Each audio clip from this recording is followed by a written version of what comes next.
আগামী নির্বাচন হবে আনুপাতিক হারের, প্রয়োজনে এই দাবির জন্য রাস্তায়ও নামা হবে, এই হুঁশিয়ারি দিয়েছেন গণ অধিকার পরিষদের সভাপতি নুরুল হক নূর।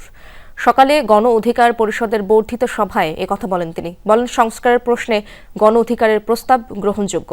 আনুপাতিক হারে নির্বাচন হলে সব দলের প্রতিনিধি সংসদে থাকবে। গণ অধিকার এখন পর্যন্ত কোনো দলের সাথে জোট করেনি, এমন মন্তব্য করেন তিনি। নুরুল হক নূর বলেন, ক্ষমতায় আসার আগেই কোনো দলের উৎপাত, আধিপত্য বেড়েছে। তার অভিযোগ, অন্যান্য দলকে রাজনৈতিক কর্মসূচিতে বাধা দেওয়া হচ্ছে।